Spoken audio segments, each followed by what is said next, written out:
कहीं आदिवासी को न्याय नहीं मिला, साथ साथ हरिजनों को भी नहीं मिला है। आदिवासी हरिजन का कौन मालिक बनेगा? आदिवासी का शिबू सोरेन बन सकता है। ये अच्छा आदिवासी लोग को उल्लू बना सकता है। ये हमारे आदिवासियों का अपना परंपरा है। आदिवासी जंगलों में रहते हैं, उनका अपना अपना जाति है, अपना अपना नाम है, अपना अपना सरनाम है। जब शिबू सोरेन सांसद बने और दिल्ली पहुंचे तो सूट बूट की जगह आदिवासी टोपी और गमछा पहनकर संसद में खड़े होते। संथाल जनजाति में जन्मे सोरेन ने हमेशा आदिवासी समाज के लिए आवाज उठाई। उन्होंने आदिवासियों को सिखाया कि अपने हक को छोड़ने की गलती नहीं करनी बल्कि उसे प्राप्त करना है।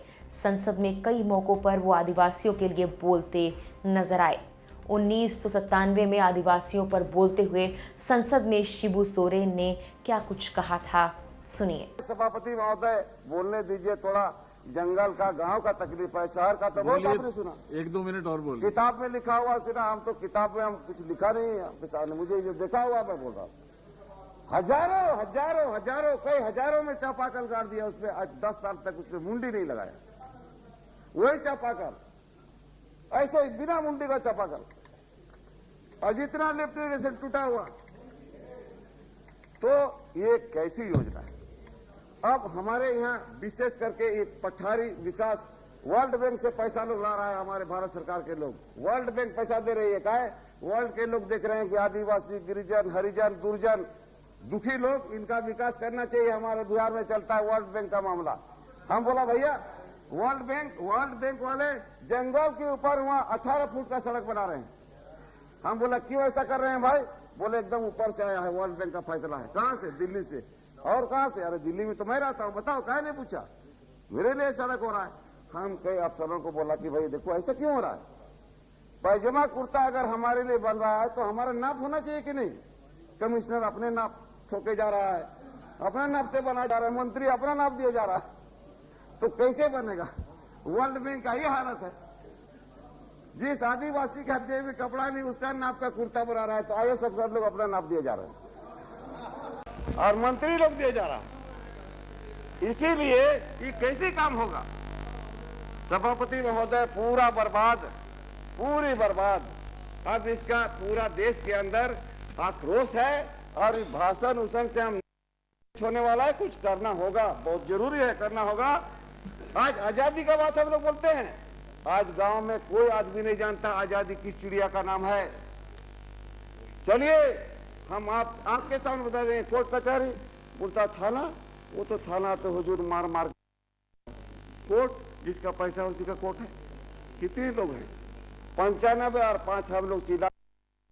जब तक आदमी शिक्षा दीक्षा में नहीं जाएगा, नहीं पढ़ाया जाएगा, अनिवार्य शिक्षा नहीं लागू होगा, जिसको बड़ा बुद्धि से आदिवासी, हरिजन, गरीब लोगों को पढ़ने नहीं पढ़ने दिया गया। यही आप हमारा देश का हाल है।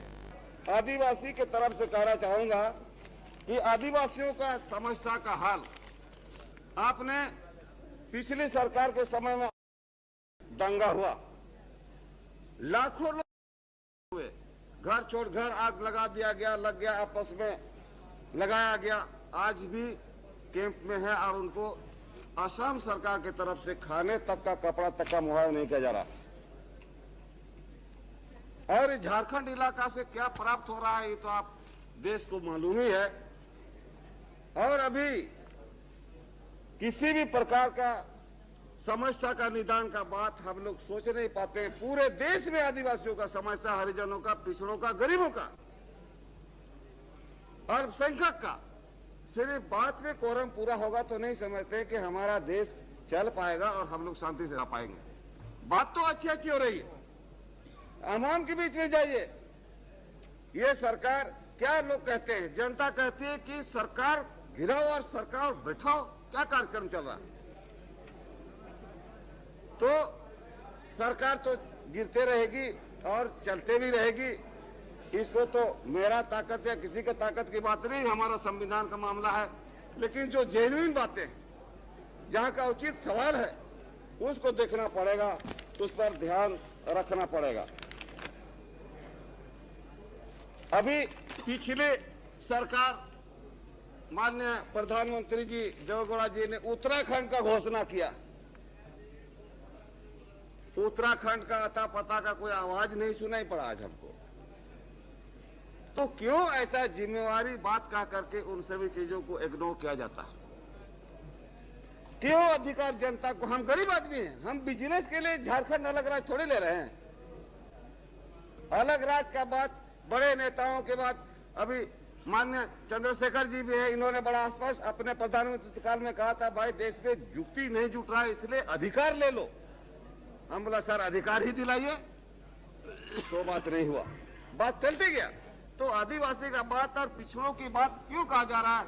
अल्पसंख्यकों की बात, चारों तरफ तो अत्याचार ही अत्याचार हो रहा, कहीं कानून कायदा करके चीज नहीं है, बदले की भावना में सब कार्रवाई हो रहा है। कैसे चलेगा? जब अगर शांति हमारे दिल में नहीं हो, हमको विश्वास नहीं हो, ये तो कोई विश्वास की हम लोग भाषण नहीं कर रहे हैं यहाँ पर, कोई आत्मविश्वास नहीं किसी की बातों पर, सारा देश देख रही है। आखिर हम क्या करना चाहते हैं और क्या बोल रहे हैं, उसका बोलने का अर्थ क्या हो रहा है? हम लोग सरकार में नहीं जाना चाहते, सरकार से कोई उम्मीद भी नहीं है कि सरकार में कभी हम लोग आए, लेकिन जो सच्चाई है, 80 से मैं एमपी हूं, हम लोग को बोलने का मौका भी बहुत कम मिलता है, नहीं के बराबर मिलता है, फिर भी संतोष रखते हैं। जो लोग बोलते हैं ज्यादा, वही लोग को बोलने का मौका भी मिलता है। हम लोग 5 मिनट बोलेंगे तो लोग 50 मिनट बोलेंगे, फिर भी संतुष्ट। इसलिए उपाध्यक्ष महोदय, मूल सवाल है, मुझे ज्यादा कहने की बात नहीं है, धर्मनिरपेक्ष के पक्षधर मैं हूं, शुरू से हूं, इसलिए कि ये जो बीजेपी के भाई लोग हैं, ये लोग संस्कृति का बचाव के नाम पर संस्कृति बर्बाद करने के पीछे में लगे हुए। हमारे झारखंड को जंगल खंड बोल दिया क्या, पहाड़ी प्रदेश, और उत्तराखंड को बोल दिया, ये नाम बदलते हैं, संस्कृति का नाम नहीं बदलना चाहिए। अगर हमारे पिता का नाम बदल दिया जाएगा तो हमको जमीन हाथ नहीं लग सकता, इसलिए झारखंड जो हमारा नाम है वो रहेगा। और झारखंड ऑटोनोमस काउंसिल मिला है, प्रधानमंत्री जी बहुत अनुभवी हैं, हम आशा करते हैं कि हम लोग शायद हम लोग का विचार जल्द से जल्द होगा, और ये जितने झूठे वादा हुए हैं, साख को बचाने के लिए जनताओं के बीच में कार्यक्रम लाना पड़ेगा। 1960 के दशक में गुरुजी या दिशोंग गुरु संथाली में आदिवासी जगत के नेता के नाम से प्रसिद्ध शिबू सोरेन ने साहूकारों द्वारा आदिवासियों के शोषण की शिकायतें दर्ज कराना शुरू किया। शुरुआत में उन्होंने उनके खिलाफ कड़े आंदोलन चलाए जो कई बार हिंसक भी हुए। सोरेन ने शोषक वर्ग को बाहरी बताकर उनके खिलाफ आंदोलन चलाया और छोटा नागपुर काश्तकार अधिनियम यानी CNT को और मजबूत करने की पैरवी की, जो झारखंड राज्य में गैर आदिवासियों द्वारा आदिवासी जमीन खरीदने या रजिस्टर करने पर प्रतिबंध लगाता। सोरेन भारतीय संविधान के ढांचे के माध्यम से मूल निवासियों के स्थान और आवास को दोबारा प्राप्त करने में दृढ़ विश्वास रखते थे। उन्होंने अवैध खनन के खिलाफ आदिवासियों को एकजुट करने का काम किया और 1970 के दशक में देश भर में चल रही राजनीतिक उथल-पुथल के दौरान विरोध प्रदर्शनों का नेतृत्व भी किया। वो झारखंड आंदोलन के प्रमुख नेता थे, जिनका लक्ष्य झारखंड को एक अलग राज्य बनाना और आदिवासियों के हितों की रक्षा करना था। उनके नेतृत्व, सामाजिक कार्यों और आदिवासी संस्कृति और हितों के प्रति समर्पण ने उन्हें जनजातीय समुदाय में एक मार्गदर्शक और शिक्षक यानी गुरु की तरह सम्मान दिलाया। शिबू सोरेन और उनकी पार्टी झारखंड मुक्ति मोर्चा झारखंड के आदिवासी समुदायों के अधिकारों और क्षेत्रीय स्वायत्तता के लिए एक प्रमुख शक्ति बनी हुई है। 4 फरवरी 1973 को शिबू सोरेन, विनोद बिहारी महतो और बाकी नेताओं ने मिलकर झारखंड मुक्ति मोर्चा दल की स्थापना की थी, जिसका उद्देश्य झारखंड को बिहार से अलग कर एक स्वतंत्र राज्य बनाना था। साथ ही आदिवासियों के अधिकारों की रक्षा, विशेष रूप से जमीन, जंगल और जल पर उनके पारंपरिक हकों की रक्षा करना था। झारखंड के पूर्व CM शिबू सोरेन का निधन हो गया है। उन्होंने दिल्ली के सर गंगाराम अस्पताल में अंतिम सांस ली। उनके जाने से आदिवासी समाज में शोक की लहर दौड़ गई है। फिलहाल के लिए इस वीडियो में इतना ही।